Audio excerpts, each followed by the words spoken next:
Assalamualaikum warahmatullahi wabarakatuh. Halo semuanya, kembali lagi bersama saya Kak Deden.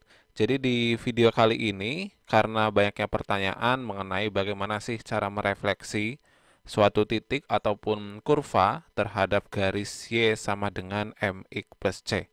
Nah, biasanya untuk refleksi atau pencerminan sendiri kita lakukan terhadap sumbu X, kemudian sumbu Y, kemudian titik pusat, kemudian Y sama dengan X, dan juga yang lainnya. Nah, pada kasus kita kali ini, refleksinya itu kita lakukan terhadap garis Y sama dengan MX plus C. Nah, ini bagaimana caranya? Sebetulnya untuk refleksi terhadap garis Y sama dengan MX plus C, kita akan membuktikan terlebih dahulu dia merupakan suatu rotasi atau perputaran terhadap garis Y sama dengan MX plus C. Jadi, misalkan di sini kita memiliki titik A itu koordinatnya x, y, kemudian kita memiliki garis y sama dengan mx plus c. Nah, ketika titik A ini kita cerminkan terhadap garis y sama dengan mx plus c, nanti dia memiliki suatu bayangan atau A aksen. Tetapi sebelum ke sana, kita tarik terlebih dahulu garis R yang panjangnya itu R, di mana R itu adalah jarak dari titik 0, C ya terhadap A. Dari mana kita memperoleh 0, C ini? Jadi kita perhatikan ini adalah sumbu Y, yang berarti dia nilai X-nya itu dia adalah 0, kemudian nilai C-nya itu kita peroleh dengan mensubstitusikan X sama dengan 0 ke persamaan garisnya. Maka di sini adalah 0, C. Kemudian sudut yang dibentuk oleh bidang datar yang berwarna hijau ini dengan garis OA di sini ya, dia adalah beta. Kemudian sedangkan sudut yang dibentuk oleh bidang datar dan juga garis Y sama dengan MX plus C, dia sama dengan theta. Maka kita bisa menentukan besarnya sudut yang dibentuk oleh OA maksudnya ya, di mana A itu terletak pada garis OA dengan garis Y sama dengan MX plus C, itu adalah theta minus B. Artinya apa? Artinya nanti bayangan dari titik A-nya untuk besar sudutnya, dia akan sama dengan sudut yang dibentuk oleh titik A dengan garis Y sama dengan MX plus C. Kemudian, di sini kita dapat membuat dua buah segitiga. Yang pertama itu adalah segitiga OBA aksen. Kemudian segitiga yang kedua itu adalah OCA. Nah, sekarang perhatikan terlebih dahulu yang segitiga OCA. Di sini kita menggunakan perbandingan sudut pada trigonometri dengan sekarang panjang A ke C itu dia adalah Y dan O ke C itu adalah X ya. Maka ketika kita cari misalkan sin beta ya, kita tuliskan terlebih dahulu sin beta, berarti sin itu ingat perbandingan sisi depan dibanding dengan miring. Jadi kita tuliskan depan dibandingkan dengan miring. Sehingga kita peroleh sisi depannya itu Y, miringnya itu adalah R. Sehingga dari persamaan ini dapat kita peroleh bahwa Y-nya itu dia sama dengan R dikalikan dengan sin beta. Nah, kemudian kita juga bisa menentukan cos-nya, di mana cos beta itu adalah perbandingan sisi samping dibanding dengan miring, di mana sampingnya itu adalah X, kemudian miringnya adalah R. Maka X-nya itu sama dengan R cos beta. Nah, kemudian sekarang kita perhatikan yang segitiga OBA aksen dengan BA aksen itu panjangnya adalah Y aksen, yang ini OB itu panjangnya adalah X aksen. Nah, jika kita mencari nilai dari sinnya ya, sin dalam hal ini sudut dari BOA dia kan berarti beta, kemudian ditambah dengan theta minus beta, kemudian ditambah dengan theta minus beta. Atau ini sama juga dengan 2 theta min beta. Nah, ini adalah sudut yang dibentuk dari sumbu mendatar ini dengan garis OA. Oke. Berarti di sini kita tuliskan bahwa nilai dari sin 2 theta min beta, ingat perbandingan sin itu adalah depan per miring, di mana depannya itu berarti dia adalah Y aksen, miringnya adalah R. Sehingga kita peroleh Y aksen itu dia sama dengan R dikalikan dengan sin 2 theta dikurangi dengan beta. Kemudian kita juga cari cos-nya, di mana cos dari 2 theta dikurangi beta itu dia sama dengan perbandingan sisi samping dibanding dengan miring, di mana sampingnya itu adalah X aksen, miringnya itu adalah R. Sehingga kita peroleh nih bahwa X aksen itu dia sama dengan R dikalikan dengan cos dari 2 theta dikurangi dengan beta. Kemudian kita ingat terlebih dahulu di rumus trigonometri, yaitu rumus jumlah dan juga selisih, bahwa jika ada nilai dari sin A min B, ya kita tuliskan sin A min B, dia kan sama dengan sin A kalikan dengan cos B, kemudian ini dikurangi dengan cos A dikalikan dengan sin B. Nah, kemudian kita ingat juga nilai dari cos A min B, bahwa cos A min B itu dia sama dengan cos A kali cos B, kemudian ditambah dengan sin A kali sin B. Barusan kita sudah memperoleh Y aksen dan X aksennya. Nah, kita akan uraikan X aksen dan Y aksennya ini. Jadi, dengan menggunakan rumus jumlah dan selisih pada trigonometri ini. Tapi kita tuliskan terlebih dahulu apa-apa saja yang diketahui, yaitu yang pertama bahwa Y itu dia sama dengan R sin beta. Jadi kita tuliskan ya di sini. Y itu sama dengan R sin beta. Kemudian X-nya dia sama dengan R cos beta. Nah, barusan kita peroleh bahwa nilai dari X aksen itu dia sama dengan R cos dari 2 theta dikurangi dengan beta. Maka ini dapat kita uraikan menjadi R dikalikan dengan, jadi cos tadi ingat rumus jumlah dan selisih, artinya dia cos-cos kemudian ditambah dengan sin-sin. Jadi ini kita uraikan menjadi cos 2 theta, kemudian dikalikan dengan cos beta, kemudian ditambah dengan sin 2 theta, kemudian dikalikan dengan sin beta.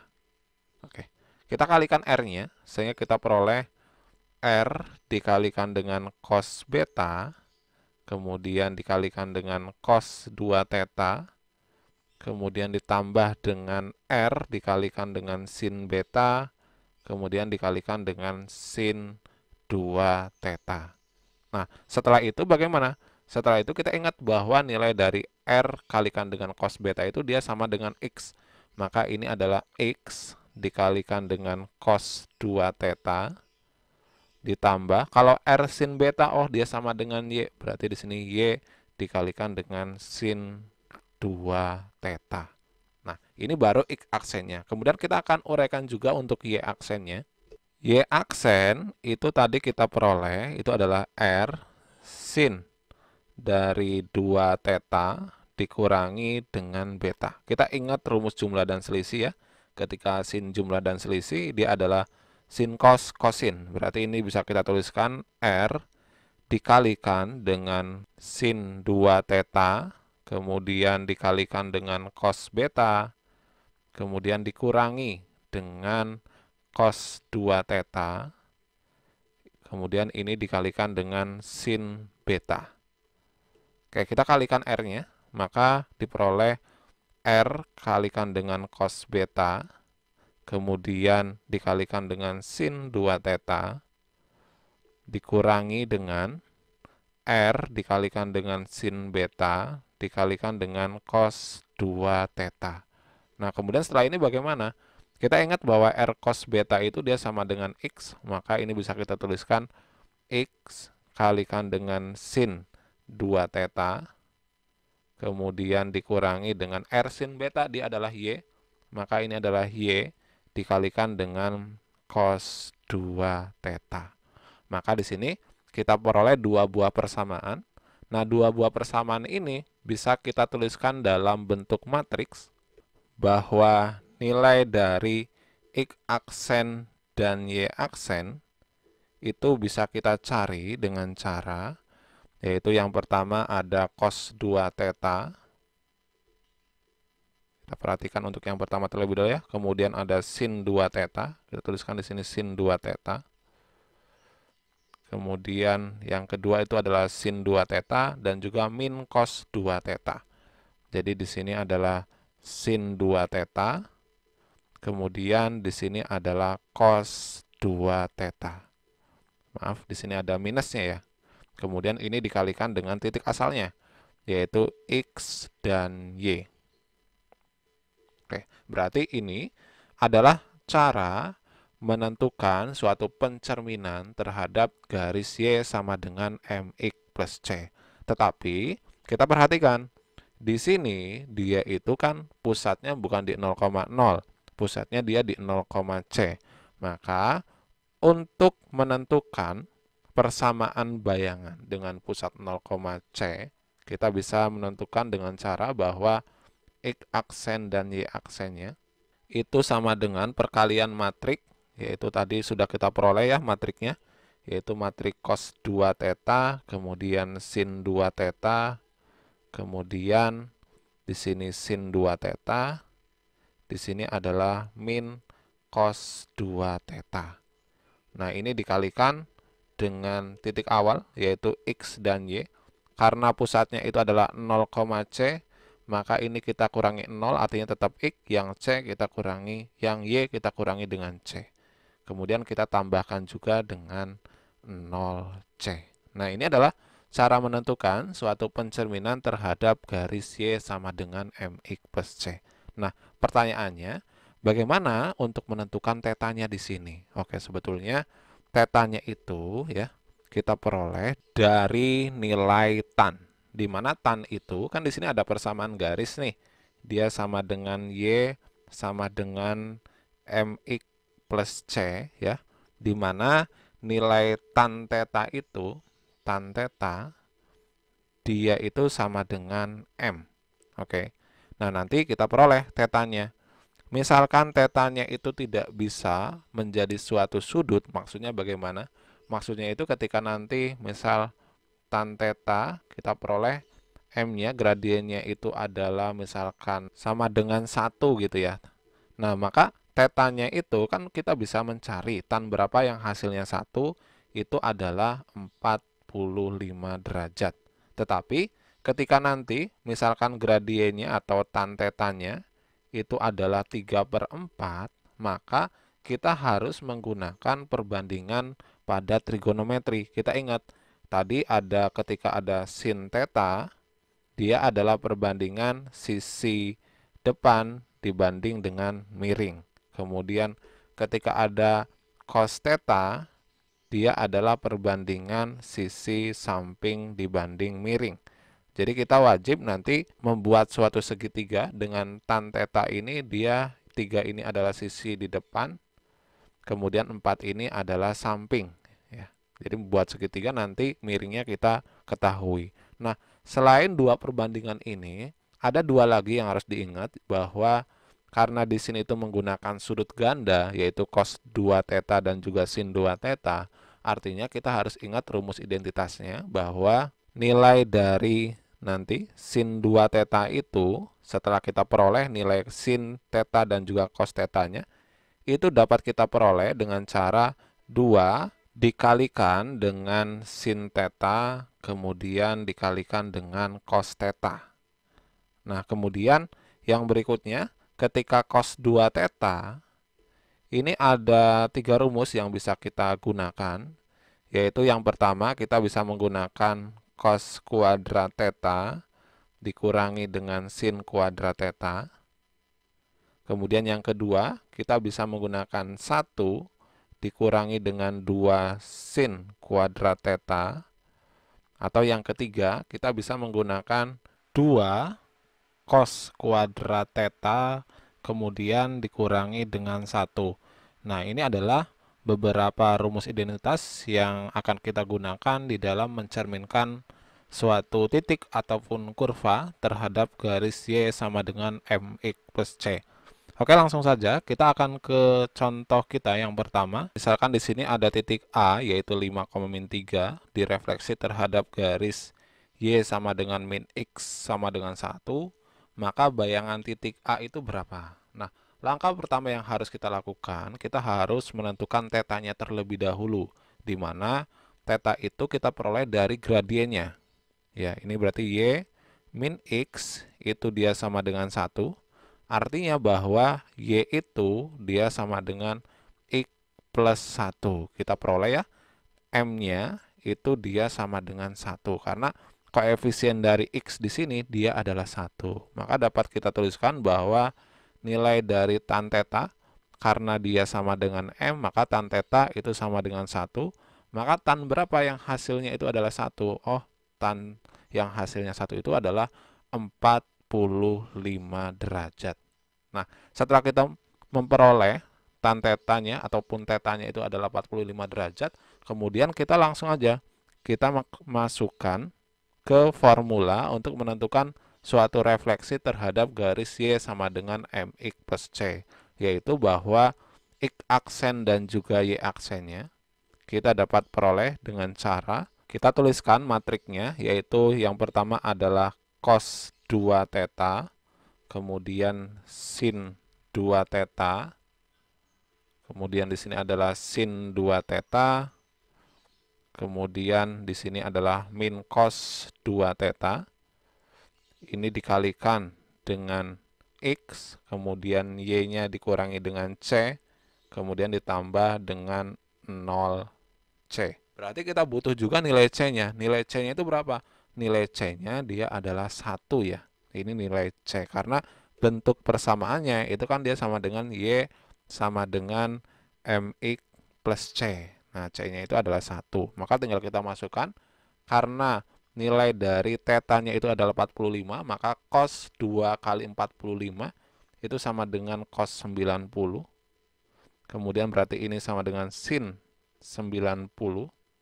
Ini adalah sin 90. Ini adalah min cos 90. Kemudian ini dikalikan dengan titik awalnya yaitu 5,-3, berarti kita tuliskan di sini 5, Y-nya itu min 3, kemudian dikurangi C, C-nya itu adalah 1. Kemudian ini ditambah dengan 0,1. Oke, kemudian sekarang kita perhatikan nilai dari cos 90 itu berapa? Nilai dari cos 90 itu adalah 0, sin 90 itu adalah 1, ini 1, ini 0. Kemudian ini dikalikan dengan 5 minus 4, kemudian ditambah dengan 0,1. Nah, kemudian kita kalikan matriksnya, yaitu 0,1 kita kalikan dengan 5 min 4, jadinya itu adalah min 4. Kemudian 1, 0 dikalikan dengan 5 min 4, itu adalah 5. Kemudian ini ditambah dengan matriks 0,1. Sehingga kita peroleh bayangan dari titik A setelah direfleksi itu adalah min 4,6. Nah, itu adalah cara menentukan suatu pencerminan suatu titik terhadap suatu garis Y sama dengan MX plus C. Nah, kemudian bagaimana jika yang dicerminkan itu suatu kurva? Misalnya di sini ada persamaan garis, yaitu Y plus 1 sama dengan 3X, direfleksi terhadap garis 2X min Y sama dengan 0. Nah, ini bisa teman-teman coba untuk mengerjakannya terlebih dahulu. Nanti untuk video penjelasannya kita akan bahas di video berikutnya. Oke, Semoga penjelasan mengenai refleksi terhadap garis Y sama dengan MX plus C ini bermanfaat. Silakan jika masih ada pertanyaan, bisa teman-teman tuliskan di kolom komentar. Dan terima kasih.